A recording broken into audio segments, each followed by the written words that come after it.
또 저를 따라해 주셨으면 고맙겠습니다. 성경을 하나 배치기다. 그래서 성경을 가까이 있는 세상에 말해주고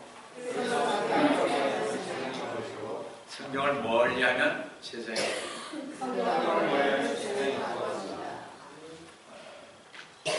여러분들 오늘 보내준 거에서도 보셨지만 성경을 모르면요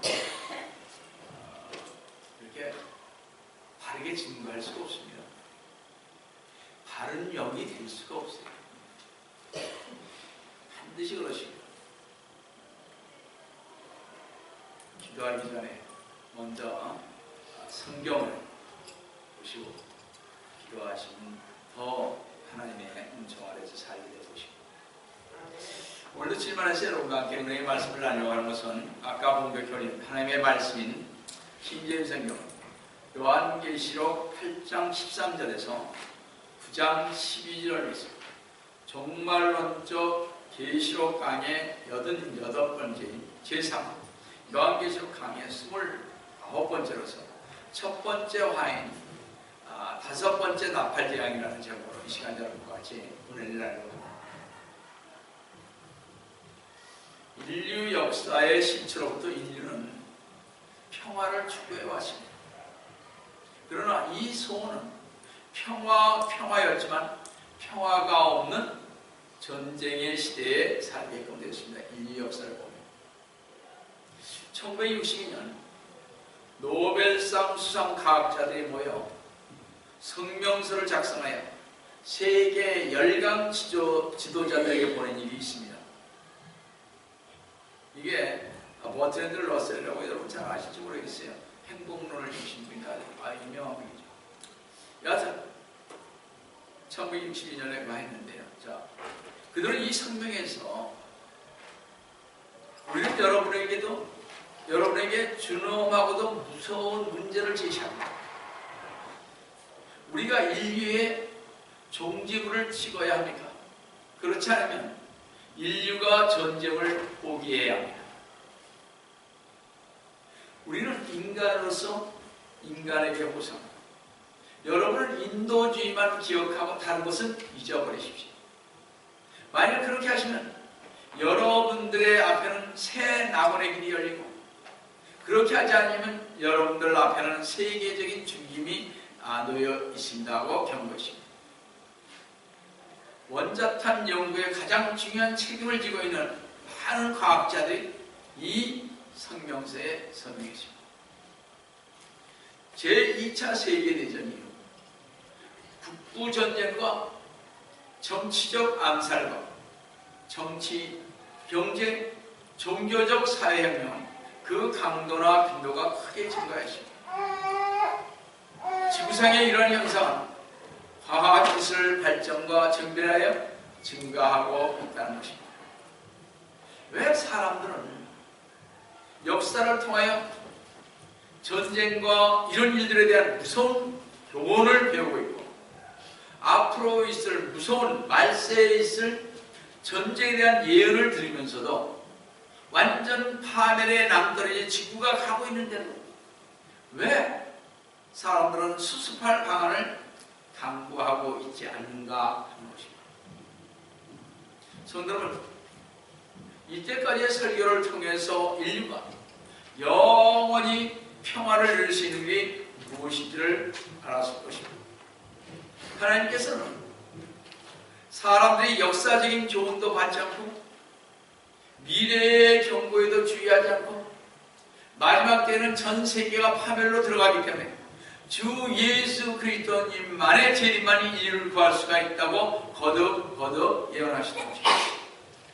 그런데 주 예수 그리스도님께서 재림하시는 순간에, 나타날 순간을 마태복음 24장 22절에서 다음과 같이 장엄하게 예언하십니다. 만약 그 날들이 단축되지 않으면 어떤 육체도 구원받지 못하라고 하신 이 예언의 말씀대로 지상에 세 가지 마지막 재앙을 예고하고 있는데, 그것이 계시록 8장 13절에서 보시면 알 수가 있습니다. 내가 보고 들으니 하늘 한가운데로 날아가는 한 천사가 큰 음성으로 말하기를, 땅에 사는 자들에게 화 있으리라, 화 있으리라, 화 있으리라. 이런 세 천사가 이제 불려가는 다른 나팔 소리들 때문이라고 하다. 땅에 사는 자에게 화 있으리라, 화 있으리라, 화 있으리라고 세 번이나 강하게 화 있으리라고 말씀하셨습니다. 이 화라는 말은 저주, 슬픔, 재난, 고통을 의미합니다. 땅에 사는 자들에게 내려질 첫 번째와는 다섯째 나팔의 심판으로 계시록 9장 1절에서 12절입니다. 두 번째 화는 여섯 번째 나팔의 심판으로 계시록 9장 13절에서 21절입니다. 세 번째 화는 일곱 번째 나팔의 심판입니다.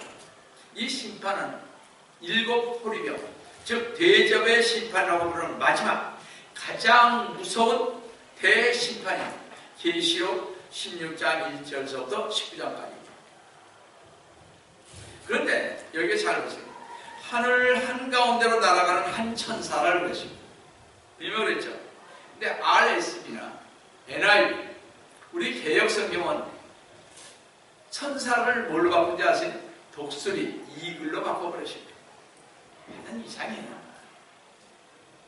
그들이 계시록 14장 6절에서 다른 천사가 하늘 한가운데로 날아가는데 라고 언급하고 있는데도 불구하고 어리석게도 성경을 보고 계십니다.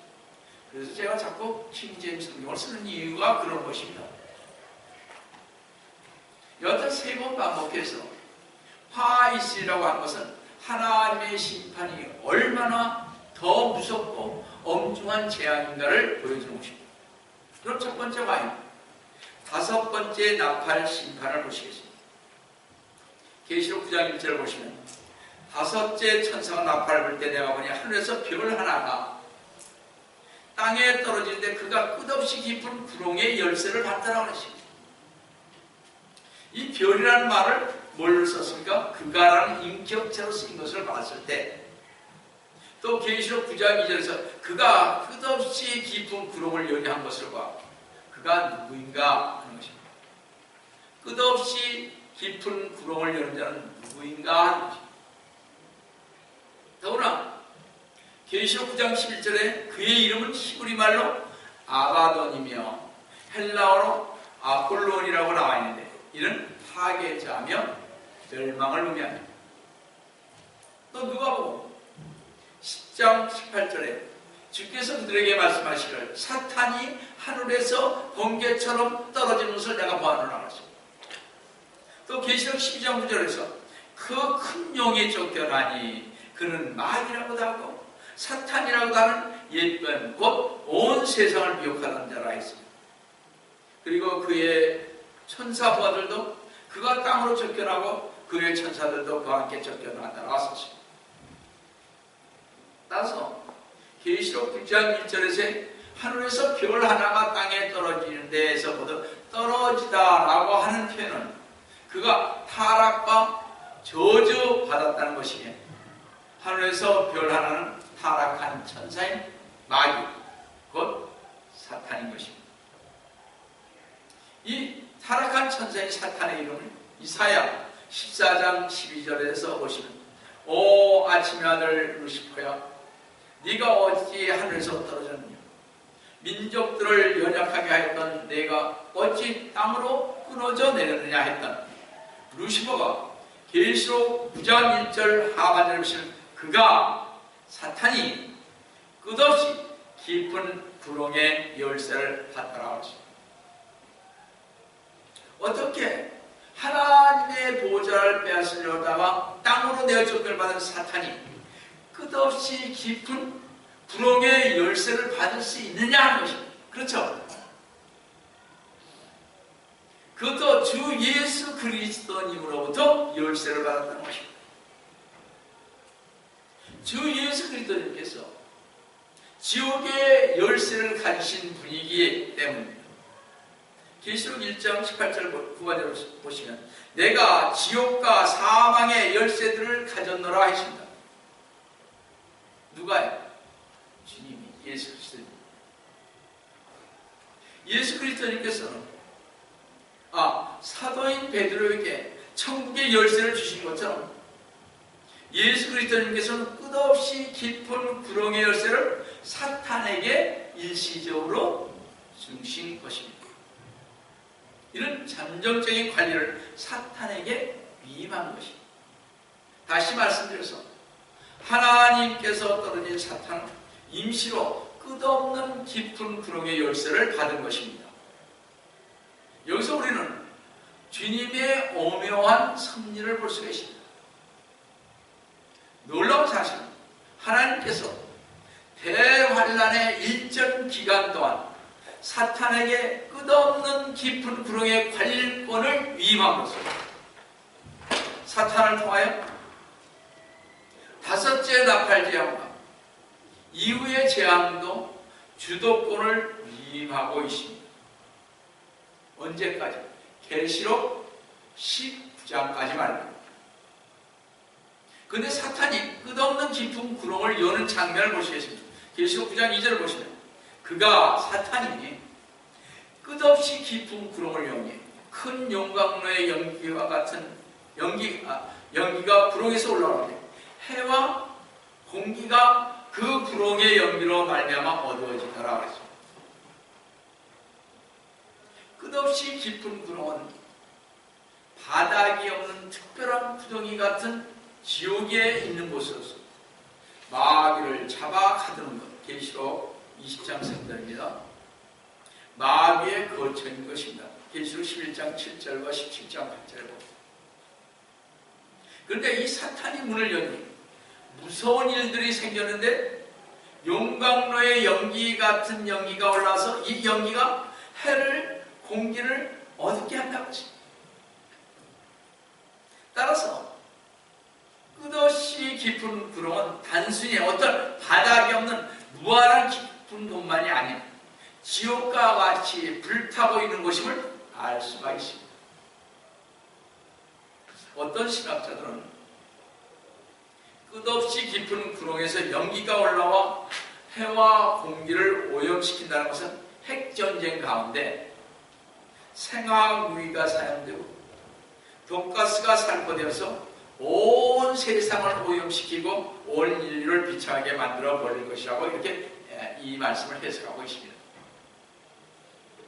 여튼 주 예수 그리스도님으로부터 끝없는 깊은 구렁의 열쇠를 받았다는 것은 주님의 허용하신 가운데 그 참혹한 재앙이 닥쳐올 것이라고.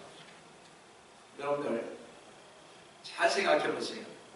사탄이 마음대로 하는 것 같지 않은 뭐예요? 누구의 허락을 받아야 됩니까?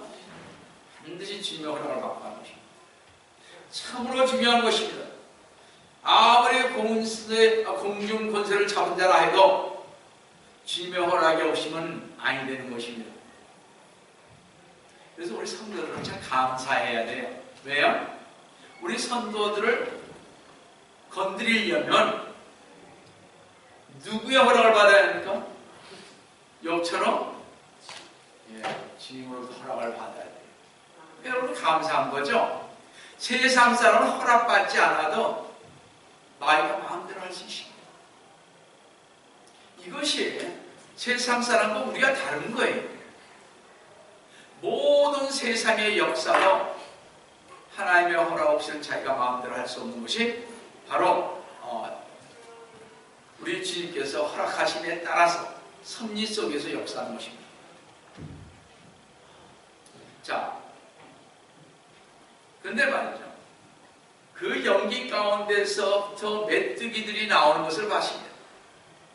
계시록 9장 3절을 보시면 또 그 연기에서 메뚜기들이 땅 위로 나왔는데 땅의 정갈들이 지닌 권세와 같은 권세를 받았다는 것입니다. 사실 끝없이 깊은 구렁을 연다는 것은 그 고통이 비할 데 없는 심판을 이 땅에 가하겠다는 것입니다. 따라서 깊은 구렁에서 올라온 메뚜기들은 지옥의 가장 악한 악령들인 것입니다. 왜냐하면 이 악령들은 대단히 잔인하기 때문에 하나님께서요, 전에 말씀드렸죠. 노아의 방주 때 그 악령들은 진짜 무서운 악령들인 것입니다. 잘 보세요. 이 악령들은요 너무나 잔인하기 때문에 하나님께서 노아의 방주 때부터 가둬놓으신 타락한 천사들임을 알 수가 있는데, 그들이 나오면 이건 난리 날 거니까요. 베드로서 2장 4와 5절을 보시면 하나님께서는 죄를 지은 천사들조차 아끼지 아니하시고 지옥에 던져서 흑암의 사슬에 내어져 심판때까지 가두어 두셨으면, 심판때까지 가두었다. 누구를? 바로 이들. 이곳에 악한 천사들을 가두어 두신 것은 마지막 때 인류를 심판할 때까지 가두어 두셨다가 지금 5번째 나팔장에 열었다 하는 것입니다. 그러면 이 악령들은 보통 악령들이 아닌 것입니다, 여러분들. 가장 잔악한 악령들을 이때 내보는 것입니다. 이들 악한 악령은 노아 때 악령들인데 5절에 보시면 또 옛 세상을 아끼지 아니하셨으니 8번째 사람인 의의 전파자 노아는 구원하시고 경건치 않은 자들의 세상에 홍수를 내셨느니라. 여기 노아가 나오잖아요. 대단히 잔인한 천사들, 아마도 거의 사탄과 비슷한 능력과 권세를 가진 마귀일 것이며 정갈과 같은 권세가 있다고 했던 것입니다. 제일 악랄한 인정사정 없이 그런 천사를 내려보낼 것입니다. 하나님께서 마지막 때에 사악한 악령들을 보내서 주님을 믿지 않은 사람들을 해치라고 하셨습니다. 잘 보세요. 계시록 9장 4절을 보시면 그들에게 명령이 내려지기를 땅에 풀이나 또 어떤 푸른 것이나 어떤 나무도 해치지 말고. 누가 명령을 내렸잖아요. 하나님께서 지금 누구에게? 양들에게. 잘 보세요. 그들에게 명령이 내려지기를 땅에 풀이나 또 어떤 푸른 것이나 어떤 나무도 해치지 말고, 다만 그들의 이마에 하나님의 인정으로 표시받지 아니한 사람들만 해치라고 합니다. 하나님의 인정을 받은, 신고되지 못했지만 주님 안에서 살려고 그러고, 내가 주님을 그때 잘 믿을까, 그 후회하면서 끝까지 믿음 지키면서 갔던 사람들 있잖아요. 지금 이 사람들 얘기하는 것이죠. 그 사람들 하나님의 일을 받은 사람, 인 받지 않은 사람은 전부 다 주의라는 거죠. 지금 이 말씀입니다. 정갈은 그 대적을 꼬리로 쏘는 기능을 가졌는데, 낮에는 바위나, 여러분 잘 아시죠? 나무 밑 또는 구멍에 숨어 있다가 밤에 나와 활동하는데 주로 곤충들을 잡아먹고 사는데, 그 꼬리는 맹독성이 있어서 대적이나 사람을 쏘아주게 합니다.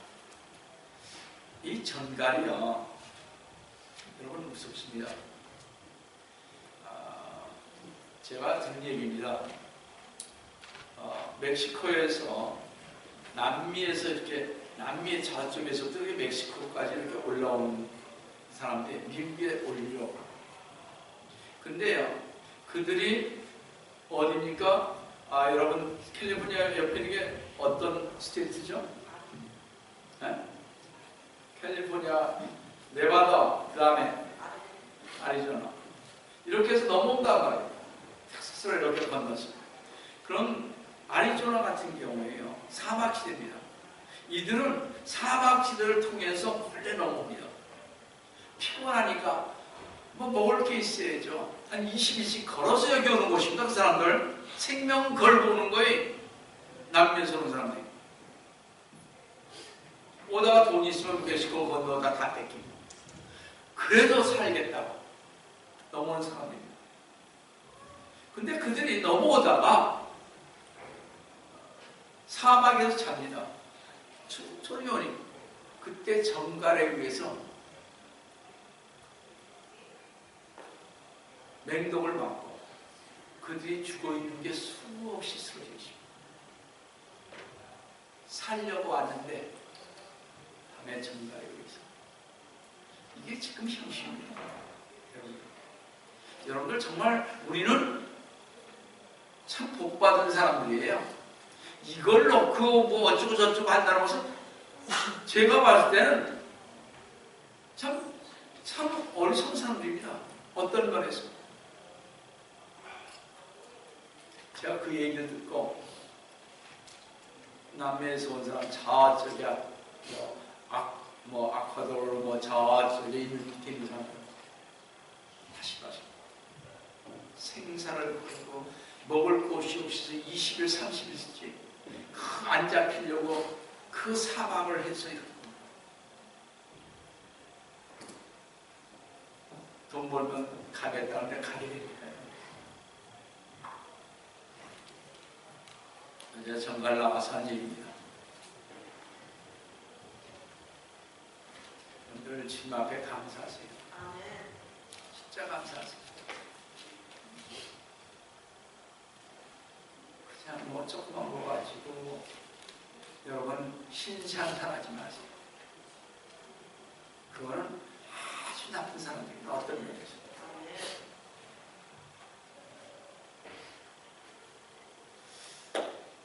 자, 끝없이 깊은 구렁에서 올라온 메뚜기들은요, 이 정갈과 같이 쏘는 기능을 가지고 있어서 이마에 하나님의 인장으로 표시받지 않은 사람들만 골라 해치는 것을 수행합니다. 그런데 하나님께서는 메뚜기들인 악령에게 조건을 주었는데, 다같이 계시록 9장 5절을 보시면 또 그들에게 명령이 내려지기를 그 사람들은 죽이지 말고 어떻게?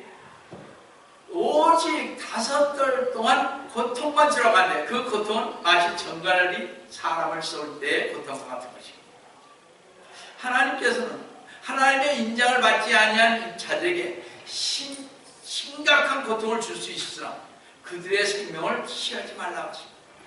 그리고 뭐라고요? 5달 동안만 고통을 주라고 했습니다. 엄청난 고통인 것입니다. 그냥 바로 죽으면 얼마나 좋겠어요. 그렇게 안 하신다는 거예요.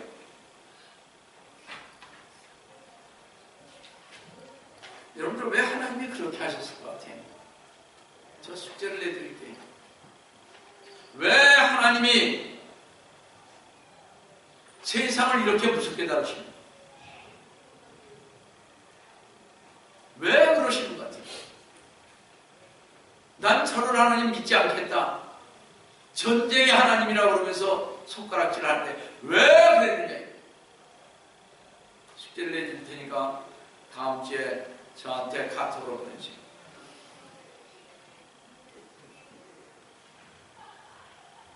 좀 알아야 뭔가를 좀 대답할 수 있지 않겠어요? 밖에 나가서. 그렇지 않습니까?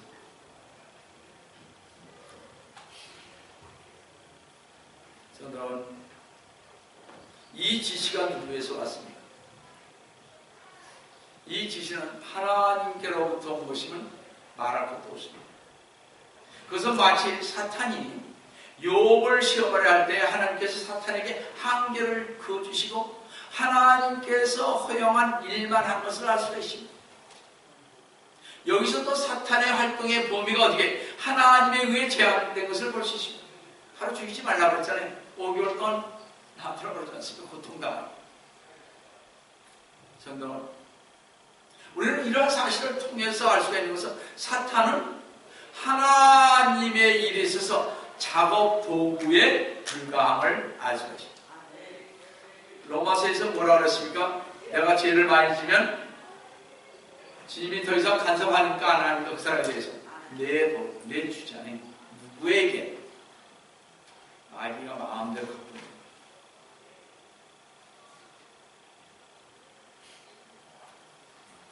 그래서 사탄은 우는 사자같이 두루다니면서 산길자를 찾고 있습니다.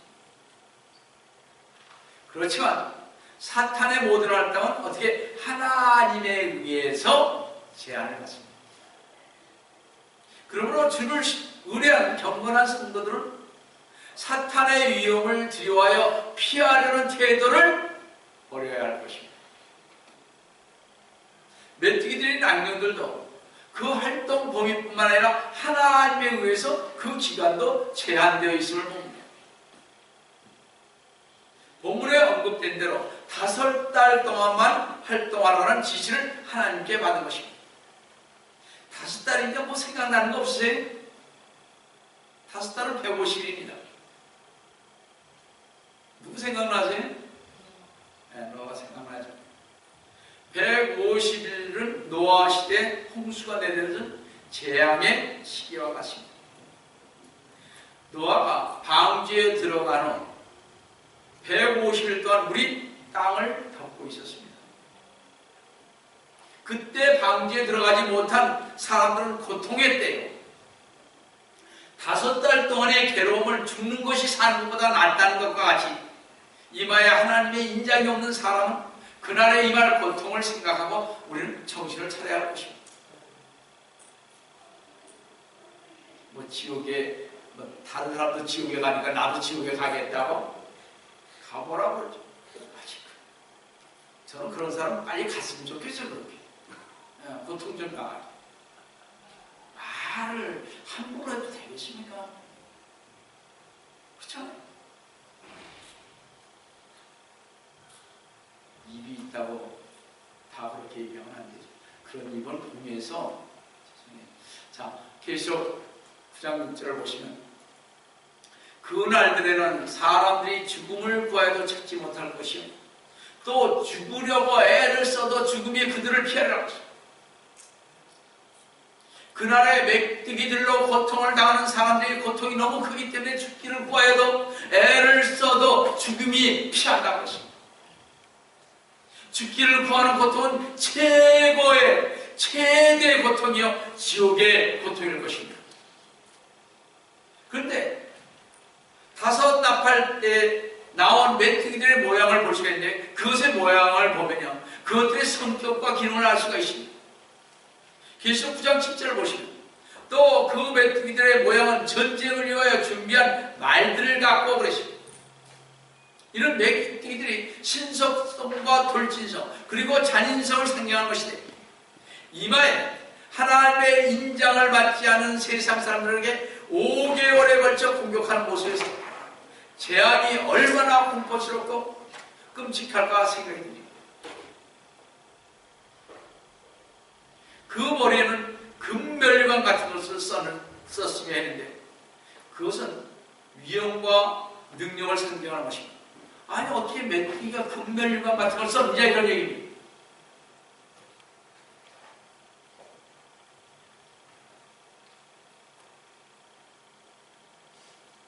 그것은 5개월 동안 금멸류관을 쓰면서 교만한 승리자처럼 활동을 하는 것입니다.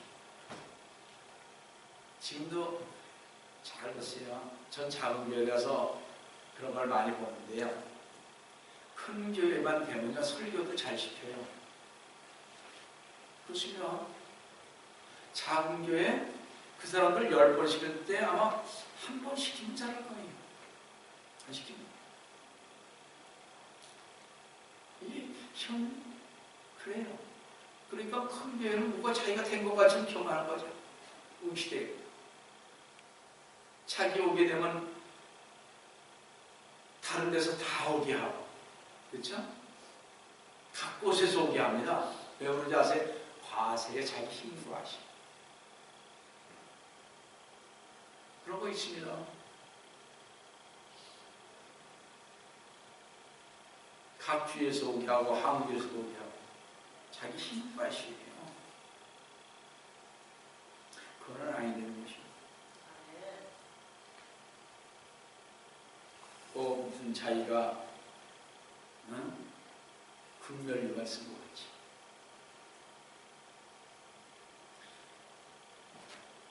금멸류관을 쓰면서 이런 교만한 승리자처럼 활동할 것입니다.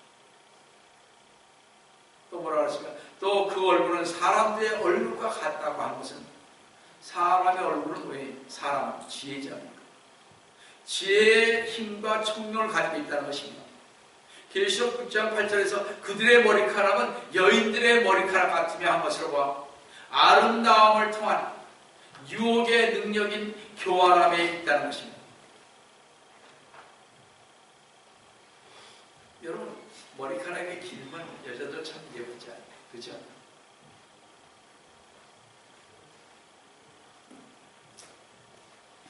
그 이빨은 사자들의 이빨 같더라 한 것이네. 사나움과 무자비한 강력한 파괴력을 상징한 것입니다.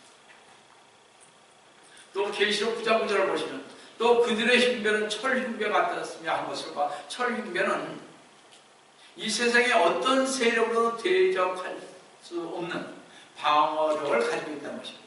흉배를 붙이잖아요. 그렇죠? 흉배를 붙이고 날개 소리는 전쟁터로 달려가는 많은 말들이 끄는 병거 소리 같다. 때를 지어 날아다닐 때의 소리는 매우 민첩하고 신속한 그 위력의 대단함을 말하고 있습니다. 또 계시록 9장 10절 보시면 그들에게는 정벌과 같은 꼬리가 있고 그들의 꼬리에는 쏘는 침이 있으며 5달 동안이나 사람들을 해치게 하는 권세가 있더라.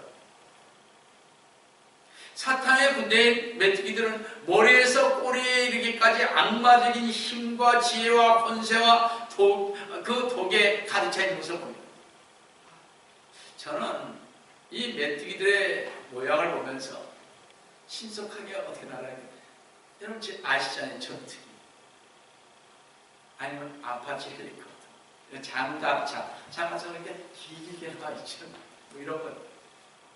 그 다음에 미사일 같은 종류를 묘사한 것이 아닌가 생각을 해봅니다.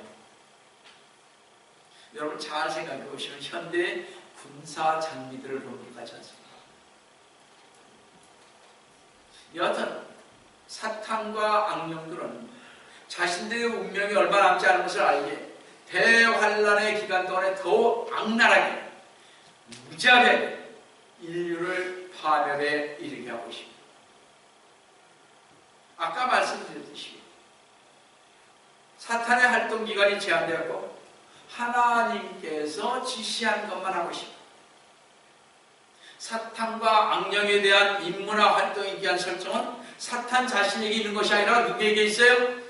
하나님께 있습니다. 그러므로 사탄은 하나님께서 허락하신 대상, 허락하신 기간, 허락하신 임무에 한해서만 활동하는 자임을 알 수가 있습니다. 성도 여러분, 사탄이 하나님의 허락을 받고 그의 임무를 수행하는 것이 분명하다고 할 때 사탄은 결국 뭐예요? 하나님의 뜻을 성취시키기 위한 도구로만 일한다는 것입니다. 여러분 기분 좋죠? 이런 말씀입니다. 그래서 우리가 그 젊은이 한번 봤으면 좋았습니다. 한번 여러분 마귀를 한번 싸웠습니다. 마귀 들린 자들과 한번 싸워보십니다. 그래야 좀 알아야 자신.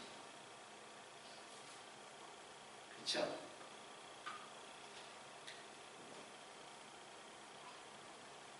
사탄의 지시를 받은 메뚜기들인 악령들도 하나님의 허락한 범위 내에서는 꼭 임무를 수행하고 있다는 것을 여러분 꼭 명심하시기 바랍니다. 그런데 메뚜기들을 다스리는 왕이 있다고 그랬습니다. 계시록 9장 11절 보시면 또 그들에게는 자기들을 다스리는 왕이 있으니 끝없이 깊은 구렁의 천사라고 하십니다. 여러분 메뚜기들이 왕이 있습니까? 없습니까? 진짜 메뚜기들이 나와요. 여러분 그 펄벅의 돼지 한번 보셨죠?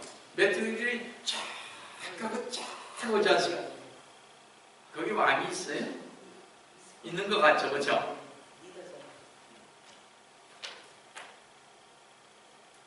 메뚜기들은 왕이 없습니다. 따라서 여기에 말하는 다스리는 왕, 메뚜기들을 다스리는 왕은 문자적인 메뚜기들이 아닌 것을 볼 수 있습니다. 잠언 30장 27절에 잘 보세요. 메뚜기들은 왕이 없으나 모두가 때를 지어 앞으로 나아가면서 바람에 의해서요 쫙 나가요. 여러분 비둘기 한번 보세요. 그런 걸 한번 쫙 나가면 전부 다 쫙 따라가죠. 그 또 안게 되면 또 안게 돼요. 거기에 왕이 있나요?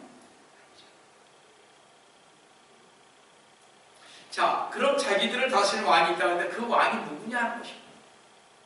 계시록 11장을 보시면 그 왕의 이름이 나와 있는데 그의 이름은 히브리어로 아바돈이며 헬라어로 그의 이름은 아폴론이더라. 아바돈이라는 말은 파괴 또는 멸망이라는 뜻을 말하고 아폴론이라는 것은 파괴자 또는 멸망을 가져오는 자라 그런 뜻입니다. 이는 생명을 파괴하고 멸망으로 인도하는 이름을 가진 것으로 보아 사탄인 것입니다. 성도 여러분, 이 메뚜기들의 재앙을 종합해 보면 인간은 하나님의 은혜 속에서 거하지 않으면 어때요? 사탄의 지배하에 놓여지게 된다는 것입니다. 이 사탄은 전국적으로 생명을 파괴하고 멸망을 초래하도록 인도하므로 성도들은 이러한 사탄이 틈을 타지 못하도록 깨어 있어야 할 뿐만 아니라 에베소 4장 27절에 오히려 적극적으로 대적함으로써 야고보서 4장 7절에 성도로서의 생명을 지키고 사명을 감당해야 할 것입니다. 그러나 이 시대에 구원받지 못한 모든 죄인들은 사탄을 만날 시간이 가까워지고 있음을 알아야 할 것입니다. 얼마 안 남았다는 거죠. 앞으로 사탄의 활동은 더욱더 왕성하고 강하게 될 것입니다. 계시록 9장 10절을 보시면 한 가지 화는 지나갔으나 앞으로 아직도 이후에 두 가지 화가 더 올려요. 한 가지 화인 다섯 번째 나팔제형은 지나갔으나 아직도 이후에 두 가지 화인 여섯 번째 나팔제형과 일곱 번째 나팔제형이 더 온다고 하십니다. 이런 대환란이 진행될 수 있도록 어떻게 사탄의 활동은 점점 강해지고 악랄해질 것입니다. 이제 사탄은 주 예수 그리스도의 재림과 동시에 끝없이 깊은 구렁에 갇힐 때가 가까이 오고 있음을 알기 때문에 더욱더 악랄해지는 것입니다. 그래서 여러분, 결론으로 우리의 유일한 해결책은 주 예수 그리스도님을 영접하여 자신의 구세주로 믿고 영생의 확신을 소유합니다. 요한복음 5장 24절. 이 말씀은 또 집에 가서 저는 옛날에 이걸 외웠는데 이게 킹제임스로 바뀌니까 잘 안 외워지는데요. 이 말씀 보세요. 제가 이 말씀 듣고 주님의 은혜 속에서 진짜 가게 된 말씀 중에 한 구절이에요. 그래서 여기다 썼어요. 자, 요한복음 5장 24절에 다시 읽겠습니다. 진실로 진실로 내가 너에게 말하노니 내 말을 듣고 또 나를 보내신 분을 믿는 자는 영생을 얻고 정죄에 이르지 아니할 것이며 사망에서 생명으로 옮겨집니다. 정죄에 이르지 않아요. 지옥 안 가요. 제가 이 말씀을 읽고 나서 얼마나 무릎을 치고 감사하고 또 그래서 어떻게 무릎을 꿇고 기도했는지. 그 전엔 읽었어야만. 근데 그날따라 이게 옮기지.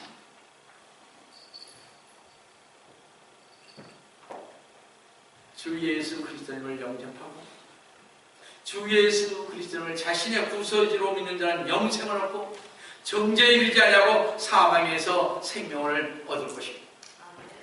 그러나 주 예수 그리스도님을 믿지 않는 자들이 받을 보상은 사망과 영원한 지옥에 이르는 반역인 것입니다.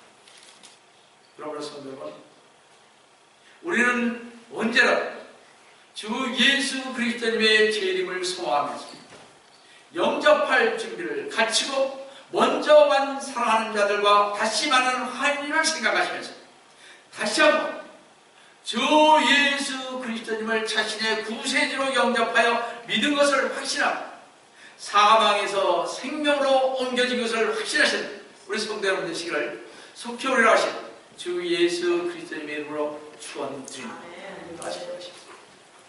사랑의 하나님 아버지, 주님을 진심으로 감사드립니다. 저희들을 주님께서 사랑하여 주셔서 이 대환란에 들어가지 아니하고 저희들 믿는 자들을 먼저 휴고시켜 주심을 감사드립니다.